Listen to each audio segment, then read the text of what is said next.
19 सितंबर 2008 को बाटला हाउस में एनकाउंटर के दौरान मौके पर पहुंचने वाले पहले अधिकारी थे तत्कालीन एसीपी और वर्तमान में DCP special cell Sanjeev Kumar Yadav. आइए संजीव कुमार यादव से जानते हैं कि उस दिन क्या हुआ था। सर, उस दिन क्या हुआ था, आपने कैसे एंटर किया, उस दिन की क्या ऑपरेशन था? 19 सितंबर 2008 को हम लोग एक स्पेसिफिक इन्फॉर्मेशन पर बाटला हाउस के एरिया में गए थे।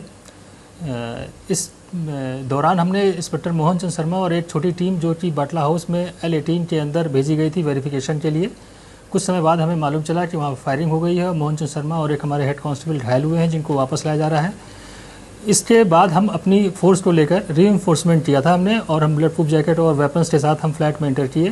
फ्लैट में एंटर करने पर हमने देखा कि वहाँ पर एक टेररिस्ट इंजर्ड हालत में पड़ा हुआ है और हमारे कुछ ही स्टाफ वहाँ पर था, जिन्होंने हमें बताया कि एक बंद कमरे के अंदर 2 टेररिस्ट बैठे हुए जिनके पास हथियार हैं। हमने उनको सरेंडर करने के लिए ललकारा, जिस पे कमरे के अंदर से फायरिंग हुई और हमारी तरफ से भी सेल्फ डिफेंस में फायरिंग हुई, जिसके दौरान हमारे एक हेड कांस्टेबल के बुलेट प्रूफ जैकेट में गोलियां लगी और हमने भी अपने सेल्फ डिफेंस में फायरिंग की, जिसमें एक अंदर टेररिस्ट घायल अवस्था में गिर गया, जिसको बाद में हमने हॉस्पिटल शिफ्ट करा दिया।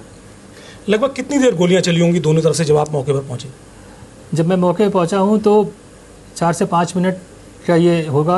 हड़बड़ी मैं जब पहुंचा मुझे बताया मेरी टीम ने कि इस एक कमरा था जो लेफ्ट हैंड साइड में था, उस कमरे के अंदर एक टेररिस्ट है, 2 टेररिस्ट हैं, और हमने उनको ललकारने की कोशिश की, ललकारा, और जब हमने दरवाज़ा खोलने की कोशिश की तो अंदर से फायर आया। तो ये सब सारा दौरान 3-4 मिनट का होगा। आप लोगों ने कहा था कि उस समय 2 टेररिस्ट वहाँ से भागे थे, किस तरह से आखिर टेररिस्ट वहाँ से एस्केप किए होंगे? इस फ्लैट में घुसने के 2 दरवाजे थे। जब एक सीढ़ी से हम चढ़ते हैं तो सामने की ओर दरवाज़ा था और एक लेफ्ट हैंड साइड में दरवाज़ा था। जब हम जो टीम हमारी जिन्होंने बताया हमें कि जब वो सामने वाले दरवाजे पर उन्होंने नॉक किया तो दरवाज़ा लॉक था, और साइड वाले दरवाजे से इंटर करने की कोशिश तो दरवाज़ा खुला हुआ था। वो तेज़ी से कमरे के अंदर घुस गए अप्रहेंड करने के लिए जो सस्पेक्ट लोग थे।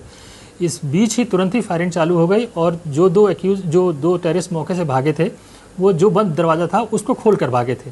तो उस समय सीढ़ियों पर हमारे आदमी कोई नहीं थे, सारे आदमी जो टीम रेडिंग पार्टी थी वो फ्लैट के अंदर थी। यानी कि उस मकान को जहाँ पर इनकाउंटर हो रहा था चारों तरफ से संभवतः भीड़ की वजह से नहीं घेरा जा सका था? नहीं, वो एरिया ऐसा था जहाँ पर बहुत ज़्यादा डिप्लॉयमेंट नहीं किया जाता था। हमने फोर्स स्टाफ लगाया था, लेकिन जो टेररिस्ट जिसको आज सज़ा हुई है शहजाद, जब ये पकड़ा गया और इसने अपने इंटरोगेशन में ये बताया था कि वो तेज़ी से भागते हुए नीचे आए, वेपन उन्होंने अपने पैंट में छुपा लिया था, और नीचे आकर उनको ऐसा लगा कि कुछ पुलिस वाले वहाँ पर आसपास खड़े हैं, जिनको इन्होंने बताया कि देखो ऊपर क्या हो रहा है, गोलियाँ चल रही हैं, जिससे वो स्टाफ ऊपर की ओर भागने की कोशिश की और ये लोग धीरे चलते हुए उस एरिया में गुम हो गए। आप लोगों ने मौके से एक दूसरे आतंकवादी को भी पकड़ा था? मौके से हमने एक मोहम्मद सैफ नाम के आतंकवादी को पकड़ा था, जो इंजर्ड हो गया था शहजाद। जब वो गिर गया तो हम कमरे में घुसे तो हमने देखा कि एक बाथरूम में एक आवाज़ आई, एक टेररिस्ट की। हमने उसको सरेंडर करने के लिए कहा तो उसने दरवाज़ा खोलकर सरेंडर कर दिया। वो विदाउट वेपन था, उसको हमने मौके से अरेस्ट किया। मोहम्मद सैफ ने आखिर साथ भागने की कोशिश क्यों नहीं की जबकि 2 लोग भाग रहे थे? जिस समय ये इंसिडेंट हुआ था उस समय शहजाद जो घायल अवस्था में जो बाद में मारा गया, और ये दोनों उस लेफ्ट साइड के कमरे में थे, उनको स्कोप नहीं था कि वो दरवाजे तक पहुंच सकें और फ्लैट से भाग सकें। इस मामले में एक दूसरा आरोपी है शहजाद के अलावा जुनैद, उसकी क्या पोजीशन है? उसे पकड़ने के आप लोग क्या प्रयास कर रहे हैं? 2008 से ही लगातार हम, और चूँकि जुनैद देश के और राज्यों में हुए ब्लास्ट केसेस में वांटेड है, सभी स्टेट्स उसके लिए कोशिश कर रहे हैं। दिल्ली पुलिस से उसकी तरफ से रिवॉर्ड, एक भारी 5 लाख रुपए का रिवॉर्ड अपने केस में डिक्लेयर किया हुआ है, और इंटेलिजेंस इनपुट्स हैं और हमारे कुछ के भी इन्फॉर्मर हमने डिप्लॉय किए हुए हैं, जिससे कोशिश करेंगे कि हम जल्दी पकड़ सकें।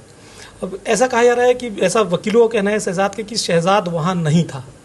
नहीं, हमारे पास, और आज जो वर्डिक्ट आया है ये प्रूव करता है कि हमारे पास एविडेंस इतने हैं और कन्विंस करने के लिए कोर्ट में सफिशिएंट है, जिससे ये प्रूव होता है कि शहजाद मौके पे था, मौके से भागा था। अगर ये केस अब हाई कोर्ट में जाता है तो आपको लगता है कि ये सज़ा बहाल रहेगी, या जो भी सज़ा होगी वो बहाल रहेगी, और आपके पास एविडेंस पुख्ता है? हाँ, हमें लगता है, क्योंकि हमारे एविडेंस बहुत अच्छे हैं, इसलिए हमें कोई परेशानी नहीं आने वाली। ये थे हमारे साथ DCP special cell Sanjeev Yadav, जो उस दिन भी मौके पर मौजूद थे। संजीव यादव साहब को पूरा भरोसा है कि उनके पास इतने पुख्ता सबूत हैं कि शहजाद को ही सज़ा आगे भी बरकरार रहेगी। Om Prakash Tiwari, ABP news, Delhi.